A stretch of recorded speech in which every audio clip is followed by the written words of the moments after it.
Bismillah, wassalatu wassalam ala rasulillah.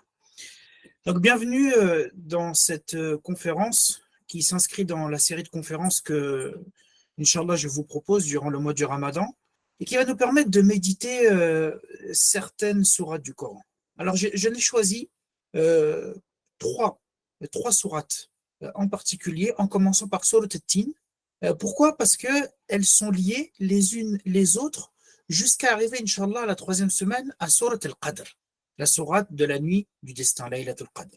Et vous allez voir à partir de Surat At-Tin, puis la semaine prochaine, Surat Al-Alaq, la sourate 96, et puis la sourate Al-Qadr, ça va nous permettre de comprendre l'enchaînement entre les sourates. Donc on va méditer chacune de ces sourates, et puis comprendre, Inch'Allah, l'enchaînement entre ces trois sourates jusqu'à arriver à Laylatul Qadr.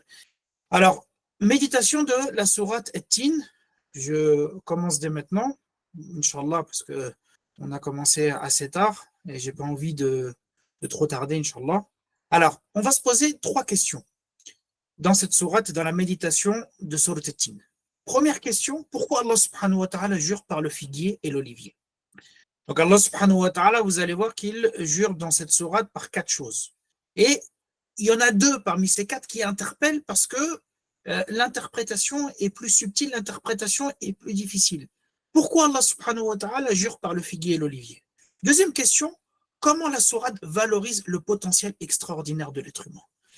Et là, ça va nous amener aussi à répondre à la question et à faire le lien entre ce potentiel qu'Allah subhanahu wa ta'ala a mis en nous et le mois du Ramadan.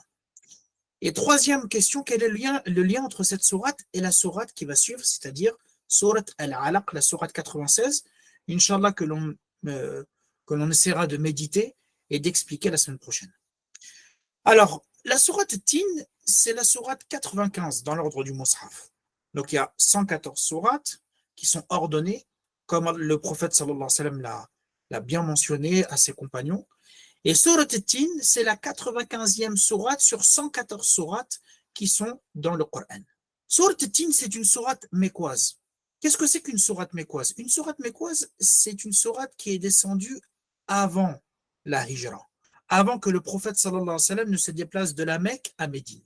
Et cette sourate, elle comporte des thématiques essentielles. La première thématique, c'est la révélation. Cette sourate fait référence à la révélation et vous allez voir comment. Deuxièmement, et ça c'est le cœur de la sourate, Allah subhanahu wa ta'ala nous informe l'honneur qu'il a accordé à l'être humain à travers son extraordinaire potentiel. Et troisième thématique, c'est la foi en l'au-delà et la rétribution après la résurrection.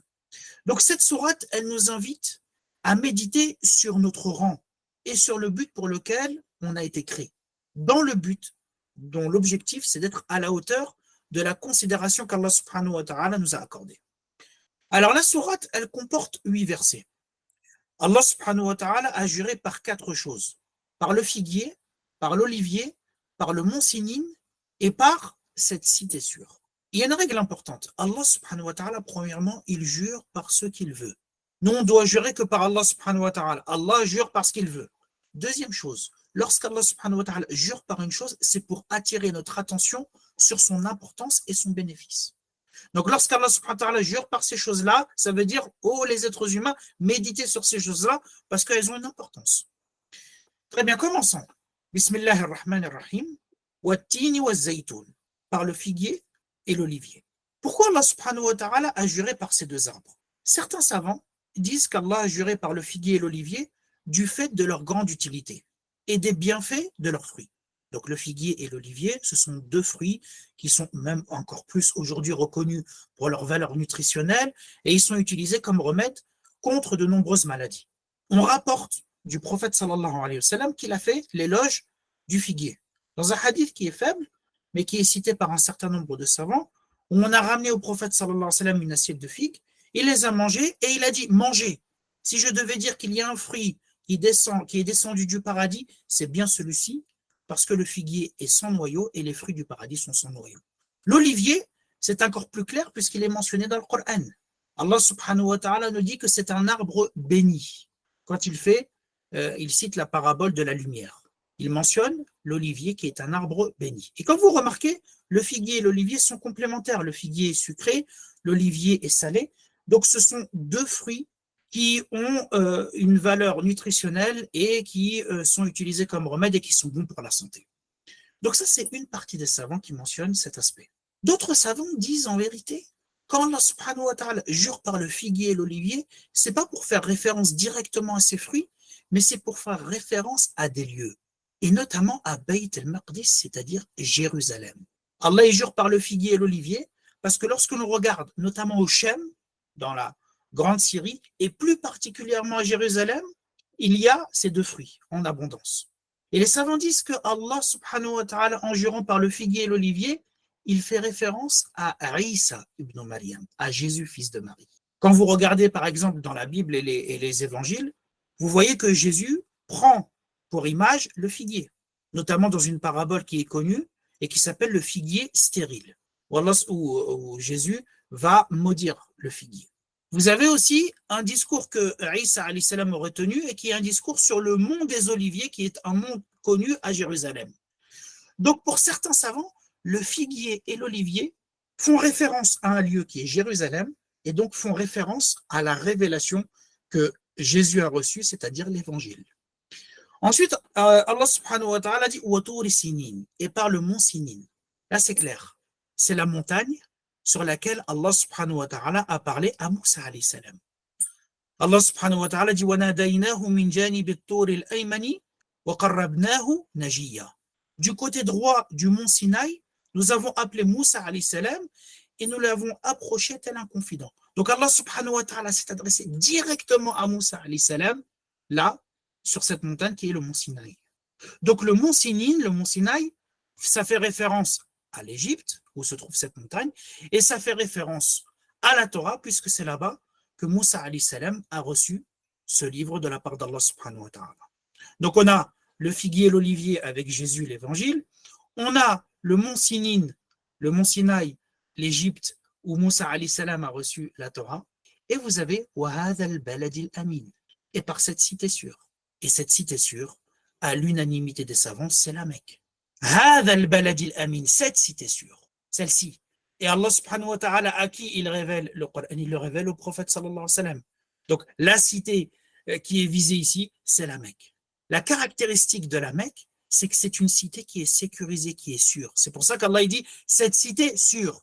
Allah fait référence à cette caractéristique dans de nombreux versets. Allah subhanahu wa ta'ala dit mais ne les avons-nous pas installés dans une enceinte sacrée et sûre?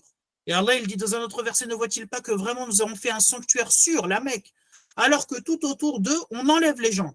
Donc les gens peuvent se faire la guerre, ils peuvent se faire piller, se faire voler, mais quand ils rentrent à la Mecque, ils sont en sécurité parce que même les Arabes, avant la venue du prophète sallallahu alayhi wa sallam, sacralisaient le territoire sacré de la Mecque. Donc la cité sûre, c'est la Mecque qui fait référence au Coran. En résumé, les trois serments qui débutent la sourate renvoient, selon cette interprétation, à trois endroits où Allah transmet la révélation à trois grands messagers. Le figuier et l'olivier symbolisent Jérusalem en référence à Jésus, à Isa. Le mont Sinin rappelle Moussa alayhi salam avec la Torah, et la cité sûre désigne la Mecque pour évoquer le prophète sallallahu alayhi wa sallam et le Coran qu'il a reçu. Quelles sont les sagesses de ces serments? Pourquoi Allah subhanahu wa ta'ala a évoqué donc l'évangile, Jésus, Moussa, la Torah, et Mohammed sallallahu alayhi wa sallam, le Coran? L'une des sagesses, c'est montrer la continuité et le lien des différents messages et des différentes prophéties. En réalité, Moussa, Isa, Mohammed, que la paix et la bénédiction soient sur eux, sont venus avec le même message fondamentalement, avec la même religion, l'islam. Le prophète sallallahu alayhi wa sallam nous dit dans un hadith, mon exemple est celui des prophètes avant moi, donc le lien entre les prophètes et moi est comme celui d'un homme qui a construit une maison. Et il l'a parfaitement construit et embelli. Mais il reste juste l'espace d'une brique dans un coin. Et les gens qui visitent cette maison, ils s'étonnent de sa beauté. Ils se disent, quelle magnifique maison. Mais dommage, pourquoi n'a-t-on pas posé cette brique? Et le prophète sallallahu alayhi wa sallam, il dit, je suis cette brique. Et je suis les derniers des prophètes. Donc vous voyez que le prophète sallallahu alayhi wa sallam s'inscrit dans la continuité des autres messages. Alors, deuxièmement, montrer l'importance de la révélation pour l'être humain. Donc, s'il y a bien trois révélations qu'il faut retenir dans l'histoire des prophéties, c'est la Torah, l'évangile et le Coran. Donc, en faisant référence à ces 3 révélations, c'est pour montrer l'importance cardinale de la révélation pour l'être humain. L'être humain, il est perdu sans la révélation. Suivre la révélation, c'est une condition sine qua non pour être guidé. Allah subhanahu wa ta'ala a dit à Adam alayhi salam dans l'histoire que nous avons mentionnée durant les 2 conférences sur l'histoire de Adam, Allah il dit, toutes les fois que je vous enverrai un guide, donc un prophète, avec un livre, ceux qui le suivront n'auront rien à craindre et ne seront pas tristes. Et ceux qui ne croient pas à nos messages et traitent de mensonges nos révélations, ceux-là seront les gens du feu où ils demeureront éternellement. Très bien. Et là, وَالتِّينِ وَالزَّيْتُونِ وَطُورِ سِينِينَ وَهَذَا الْبَلَدِ الْأَمِينَ, c'est bon. لَقَدْ خَلَقْنَا الْإِنسَانَ فِي أَحْسَنِ تَقْوِيمٍ. Nous avons certes créé l'homme de la manière la plus parfaite. Allah, il jure par des choses pour dire quelque chose. Comme nous, on jure, par exemple, par Allah, j'ai fait telle chose. Par Allah, je n'ai pas fait telle chose. Le fait de jurer, c'est un moyen pour dire quelque chose. Allah, il a juré donc par ces 4 éléments pour nous délivrer un message. Et quel est ce message? Nous avons certes créé l'homme, l'être humain, de la manière la plus parfaite. Et c'est le cœur de la sourate. Allah subhanahu wa ta'ala dit laqad khalaqana. Très certainement, nous avons créé l'être humain de la manière la plus parfaite. Et le style qui est utilisé en langue arabe, c'est vraiment pour appuyer. Donc faites attention à ce qu'Allah subhanahu wa ta'ala mentionne dans ce verset, c'est très important. Ahsan. Ahsan, c'est ce qu'on appelle ism tafdil, le superlatif. Donc de la meilleure, de la plus belle des façons. Ahsan, ça renvoie au meilleur et ça renvoie à la chose la plus belle. Taqwim. Taqwim, c'est l'établissement, la disposition. Donc l'être humain, il a été créé de la plus belle des manières, de la plus belle des dispositions, de la meilleure des façons. Il a été établi parfaitement pour réaliser le but pour lequel il a été créé. C'est ce qu'Allah subhanahu wa ta'ala nous mentionne. L'être humain, Allah lui a donné toutes les capacités nécessaires pour accomplir le but pour lequel il l'a créé. Alors, il y a des savants, quand ils parlent de la manière la plus parfaite, la création de la manière la plus parfaite, ils mettent en avant l'enveloppe matérielle de l'être humain, sa forme, sa tenue, ses membres. Quand vous regardez le corps humain, c'est incroyable. Même les scientifiques mettent en avant tous ces aspects-là, l'agilité de l'être humain, le fait qu'il se tienne sur ses 2 pieds, ses capacités cognitives, la richesse du cerveau, plein de choses encore que l'on ne connaît pas, l'appareil digestif. Vous voyez la complexité, rien que du corps humain, de l'être humain, dans son aspect matériel, c'est incroyable. Rien que de décrire un aspect du corps de l'être humain, dans sa totalité, c'est infini. Allah subhanahu wa ta'ala nous dit dans un verset, et Allah vous a fait sortir des ventres de vos mères, alors que vous étiez totalement ignorants.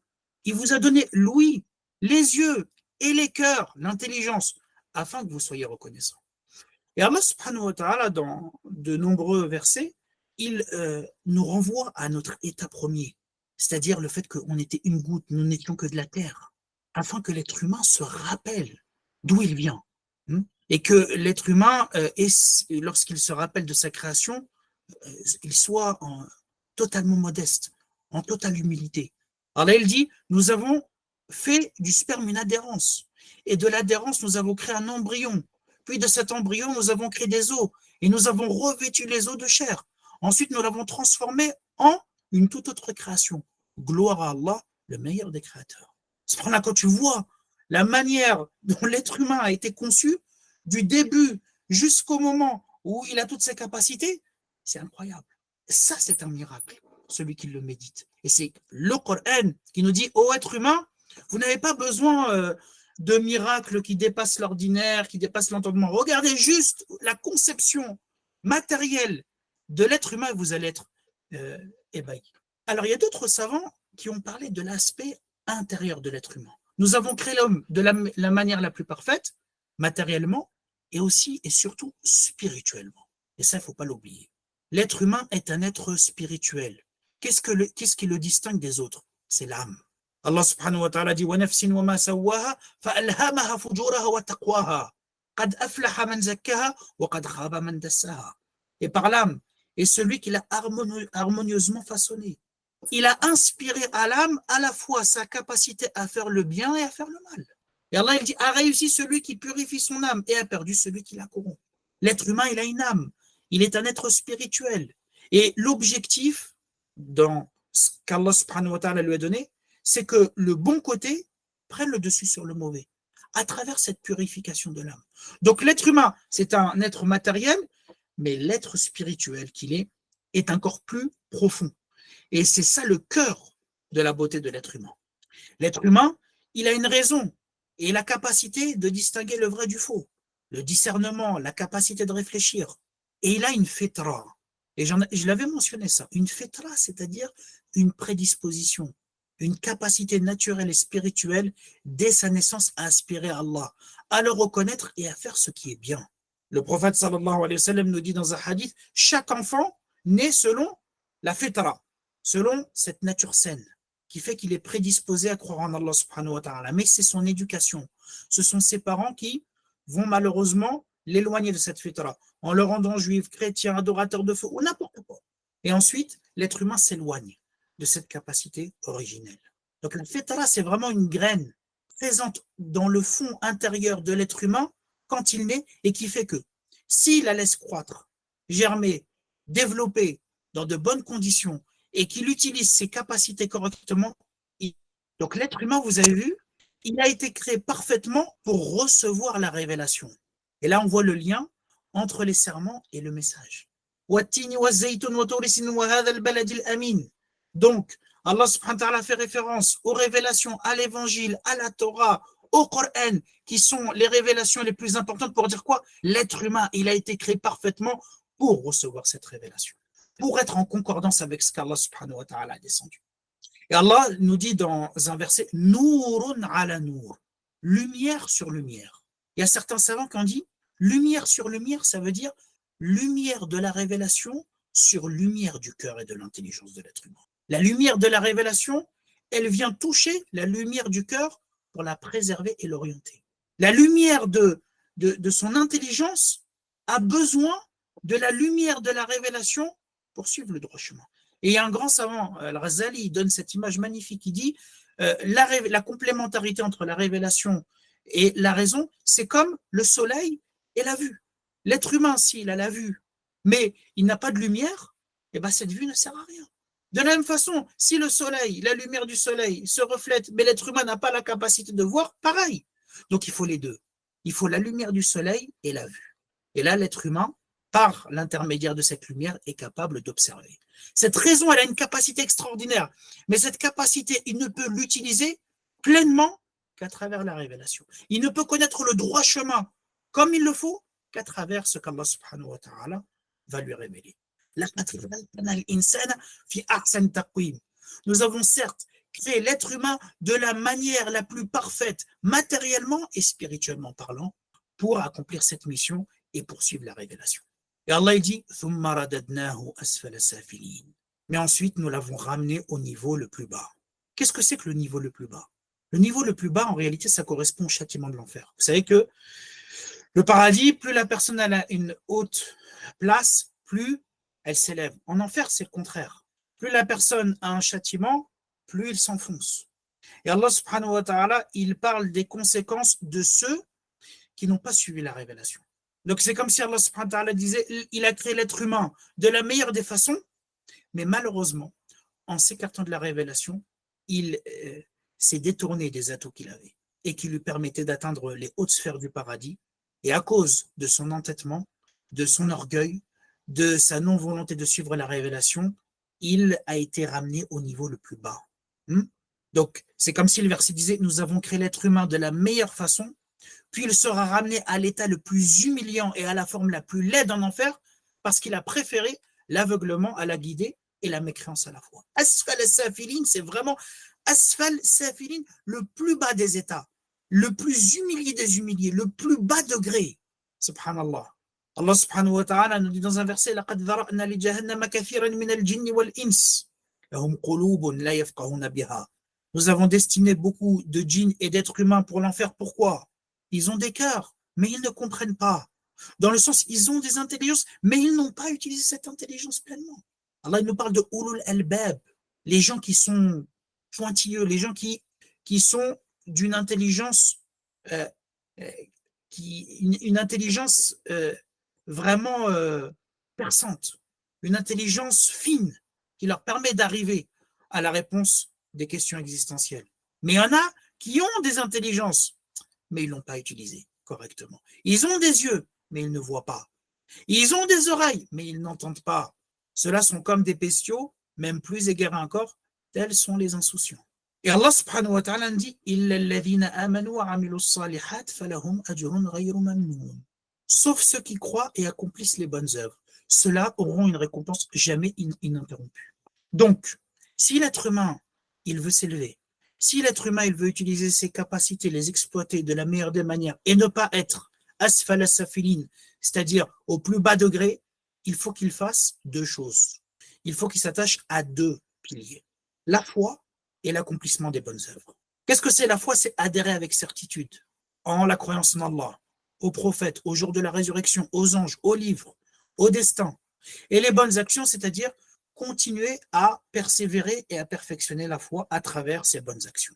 Cependant, quand vous regardez l'exemple du mois de Ramadan, c'est justement, c'est un exemple parfait de la manière dont l'être humain, il lui est possible d'exploiter en peu de temps cette capacité, ce potentiel.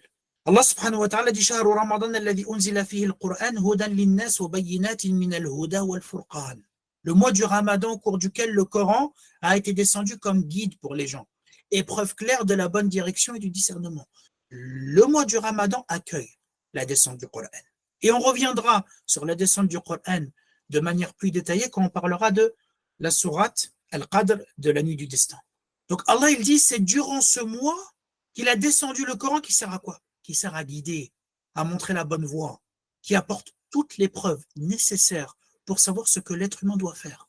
Et vous savez que le Coran est l'aboutissement. C'est pour ça d'ailleurs que Allah l'a cité en dernier. Le Coran vient clôturer, il vient parachever ce qui a été descendu chez les autres prophètes en le résumant. Et quand vous regardez le mois du Ramadan, l'ambiance est propice pour s'élever. Le prophète sallallahu alayhi wa sallam nous dit dans un hadith, lorsqu'arrive le mois du Ramadan, les portes du paradis sont ouvertes, celles de l'enfer sont fermées et les diables sont enchaînés. Donc si toi, il y a bien une occasion de profiter pour t'élever, pour augmenter ta foi, pour multiplier les bonnes actions, pour t'attacher à Allah subhanahu wa ta'ala, c'est ce mois-ci. C'est comme si on disait à une personne, écoute, toi qui, pour subvenir à tes besoins, tu as du mal, tu veux t'acheter des habits, c'est cher, tu veux acheter des choses dont tu as besoin, c'est compliqué, eh bien écoute, on va te mettre devant un centre commercial. Et pendant 2 heures, tu entres dans ce centre commercial et tu prends ce que tu veux et ce dont tu as besoin sans qu'on te fasse une seule remarque. Tu prends tout gratuitement. Tout est ouvert pour toi. Le mois du Ramadan, c'est ça en fait. C'est la possibilité, elle est immense. Donc on te dit vite, précipite-toi, fais le bien. C'est pour ça que le prophète sallallahu alayhi wa sallam nous dit dans un hadith qu'il y a quelqu'un dans le ciel qui appelle et qui dit « Oh, toi qui veux faire le bien, accours, précipite-toi, agis.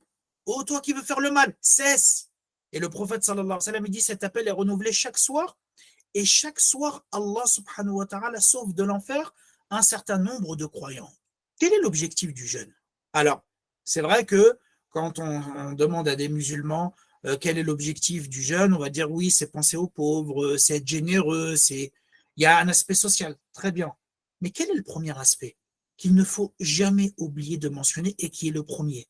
Ya ayyuhalladhina amanu kutiba alaykumus siyam kama kutiba alal ladhina min qablikum la'allakum tattaqun.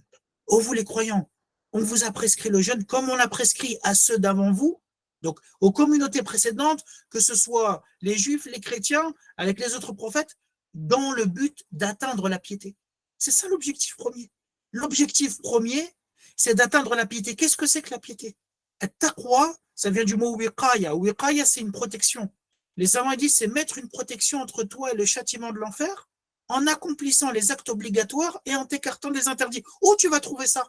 Dans la révélation. Les actes obligatoires par rapport à quoi? Par rapport à ce qui a été mentionné dans la révélation. S'écarter des interdits. Quels interdits? Par rapport à ce qui a été mentionné par Allah subhanahu wa ta'ala et son prophète. At-taqwa, c'est aussi être conscient qu'Allah nous observe à tout moment. Donc c'est augmenter sa relation avec Allah, augmenter sa relation avec le livre d'Allah, le Coran. Donc en d'autres termes, c'est augmenter sa foi et multiplier les bonnes actions. Et vous savez que pendant le mois du Ramadan, les bonnes actions sont multipliées. Regardez ce que le prophète sallallahu alayhi wa sallam nous dit. quiconque jeûne le mois du Ramadan en ayant la foi et en espérant la récompense divine, ses péchés antérieurs lui seront pardonnés. Alors, vous savez qu'aujourd'hui, il y a beaucoup la mode de le mois du Ramadan, c'est la possibilité de maigrir, c'est la possibilité de faire attention à sa santé, etc. Est-ce que le jeûne du mois du Ramadan peut apporter des effets bénéfiques en termes médicaux? Oui. Mais est-ce que c'est l'essentiel? Non.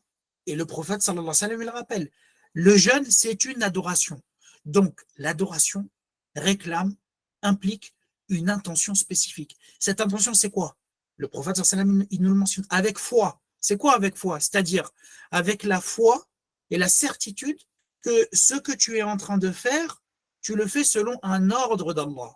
Tu le fais selon ce qui a été révélé au prophète, sallallahu alayhi wa sallam, en ayant la certitude que ce que tu fais, ça a été mentionné dans le Coran et dans ce que le prophète sallallahu alayhi wa sallam a ordonné. Donc, même dans le jeûne, même dans l'adoration, il y a un aspect foi, il y a un aspect croyance, il y a un aspect certitude. Il doit y avoir le cœur, il ne faut pas qu'il ce soit un geste que tu fais pour améliorer ta santé. Sinon, ton action n'est pas valide. Sinon, ton action n'est pas acceptée par Allah subhanahu wa ta'ala. Et en espérant la récompense divine, donc en espérant te rapprocher d'Allah, en espérant obtenir ce qu'Allah a mentionné dans le Coran en termes de récompense. Eh bien, celui qui a ces deux conditions-là, ses péchés antérieurs lui sont pardonnés. Subhanallah, il y a un autre hadith qui montre que, vous voyez, le mois du Ramadan, c'est le mois idéal pour exploiter ce potentiel. Le mois du Ramadan, il permet d'avancer vers cet objectif en une période qui est très courte, en un seul mois. Et vous allez voir justement, durant la nuit du destin, ce que l'on a fait en un mois, le faire en une nuit, multiplié par, subhanallah, par des milliers, par des milliers, des centaines de mois. Le prophète sallallahu alayhi wa sallam, il dit, toute action du fils d'Adam sera multipliée de 100 à 700 fois. Quand tu fais une bonne action, tu as une bonne attention et tu fais une bonne action, Allah, il te multiplie au minimum par 10. Et il peut le multiplier par 700, sauf le jeûne. Le prophète sallallahu alayhi wa sallam dit, Allah a dit, sauf le jeûne, car il est pour moi et je le récompenserai. La seule chose dont on ne connaît pas la récompense, et le croyant la reconnaîtra seulement au jour de la résurrection, tellement elle est immense, c'est le jeûne. Et Allah subhanahu wa ta'ala précise pourquoi il abandonne ses désirs et sa nourriture pour moi. Voilà, la personne, elle peut faire semblant de jeûner, elle ne jeûne pas. Par contre, elle ne peut pas faire semblant de prier. Elle ne peut pas faire semblant de faire le hajj. Le jeûne, elle peut boire et manger en cachette sans faire le jeûne. C'est pour ça qu'Allah subhanahu wa ta'ala dit le jeûne, c'est l'adoration par excellence. L'adoration où notre intention est éprouvée. De là, Allah subhanahu wa ta'ala récompense le jeûne et plus précisément le jeûne du mois du Ramadan avec une récompense tellement immense qu'elle n'a pas été mentionnée et que le serviteur verra au jour de la résurrection. Allah subhanahu wa ta'ala dit فَلَهُمْ أَجْرٌ غَيْرُ مَمْنُونٍ. Donc l'être humain, il a été créé parfaitement, matériellement, spirituellement. Il a un potentiel extraordinaire. Mais il y a un certain nombre d'êtres humains, malheureusement, qui ne profitent pas de ce potentiel. Et donc, ils vont aller au plus bas des degrés. Ils vont rétrograder. Ils vont chuter. Ils vont subir les conséquences de leurs mauvais choix. Sauf ceux qui croient, ceux qui ont la foi et ceux qui font de bonnes actions. فَلَهُمْ أَجْرٌ غَيْرُ مَمْنُونٍ. Ils auront une récompense jamais ininterrompue.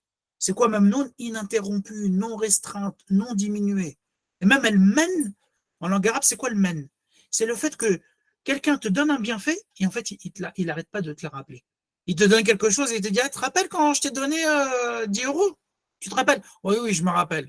Et après, il revient, tu te rappelles quand je t'avais donné de l'argent, tu étais en galère, je t'ai donné 10 euros, 20 euros? Et en fait, tu sens qu'il t'a donné quelque chose et que tu es prisonnier de ce don qu'il t'a fait ou de ce bienfait qu'il t'a accordé.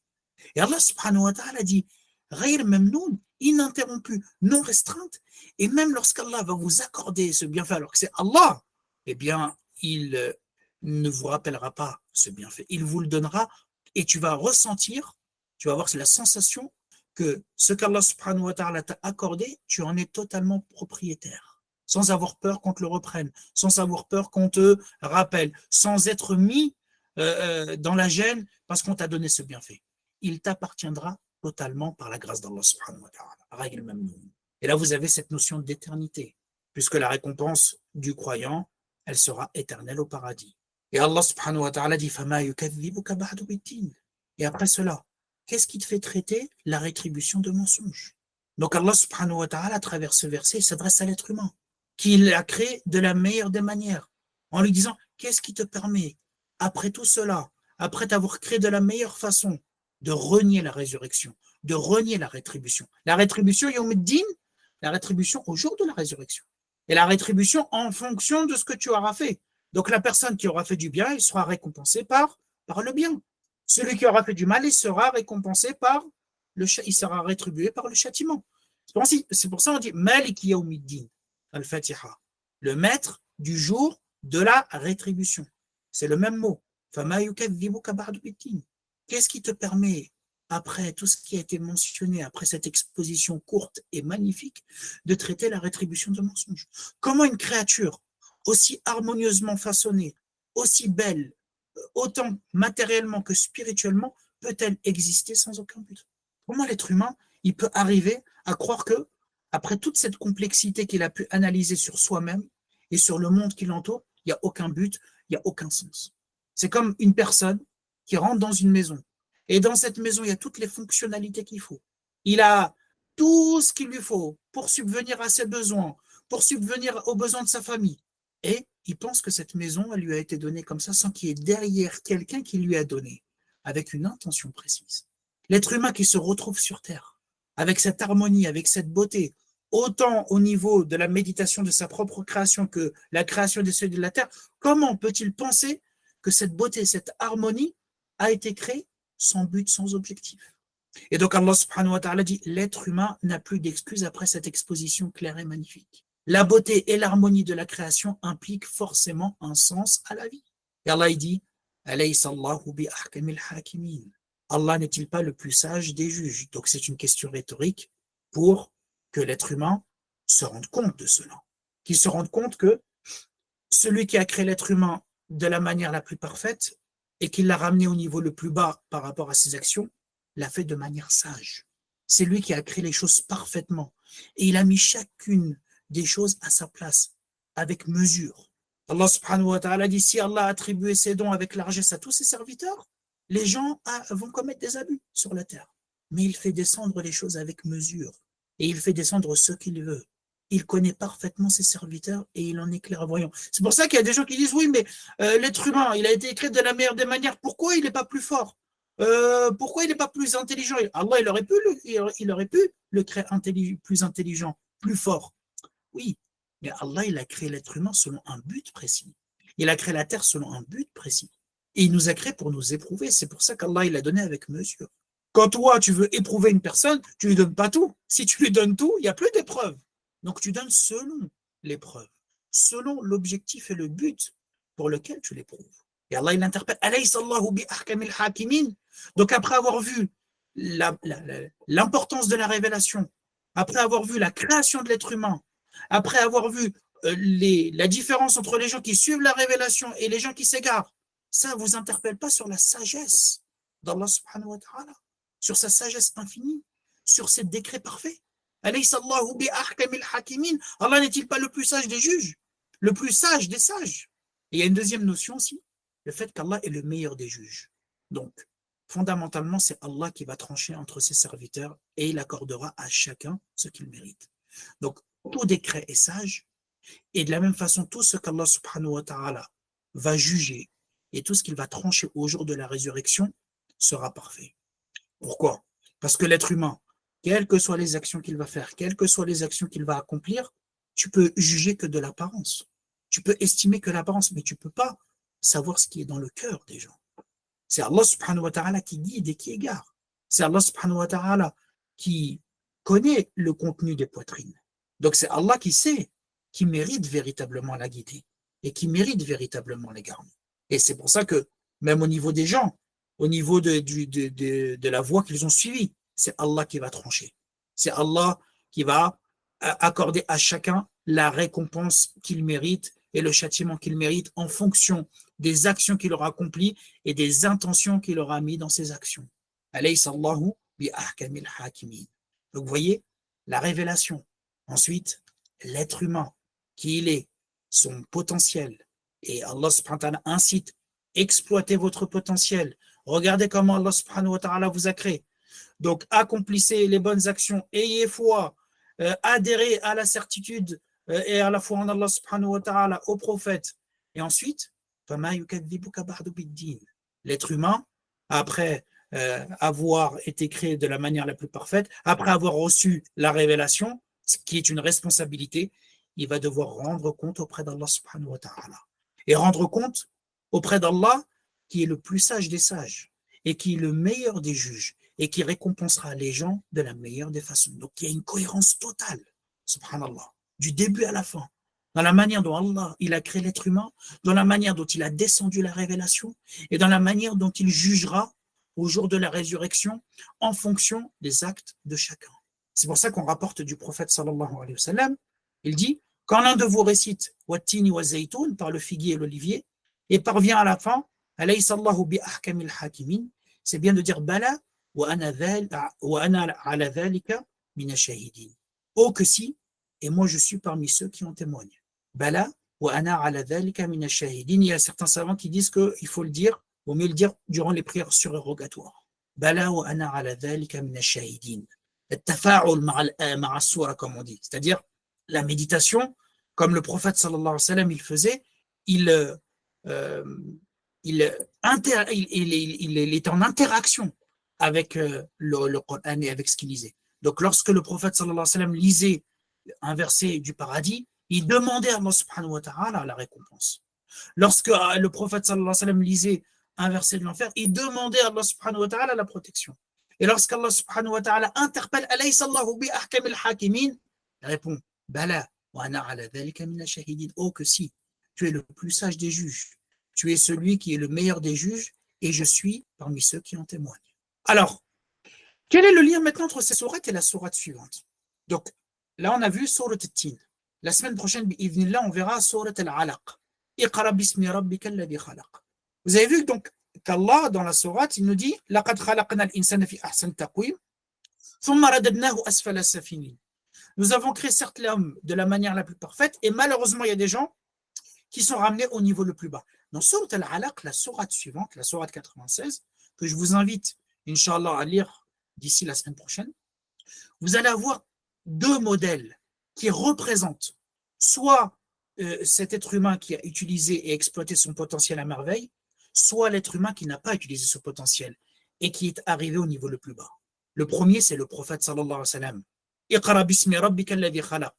Le prophète qui a suivi la révélation et qui s'est élevé par la connaissance, puisqu'Allah lui a dit lis, récite, et le prophète a lu et a récité selon les ordres de son Seigneur. Donc le prophète sallallahu alayhi wa sallam est le modèle de celui qui a exploité ce potentiel.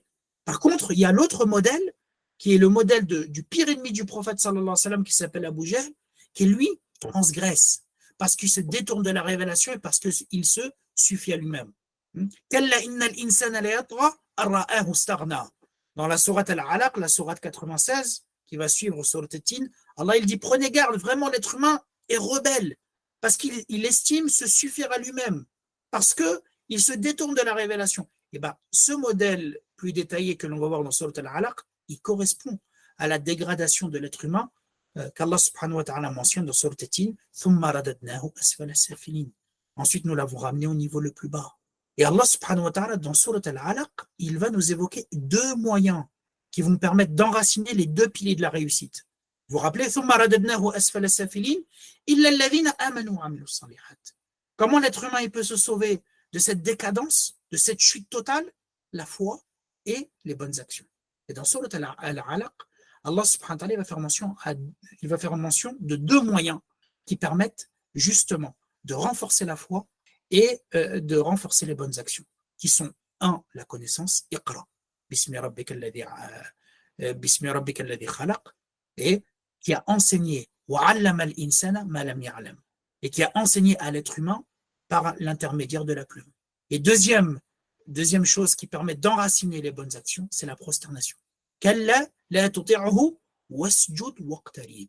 Allah subhanahu wa ta'ala dit à la fin de sourate Al-Alaq, et on verra Inch'Allah la semaine prochaine, n'obéis pas aux transgresseurs, mais prosterne-toi et rapproche-toi. et vous allez voir que la prosternation, c'est le cœur de l'adoration et c'est le cœur des bonnes actions.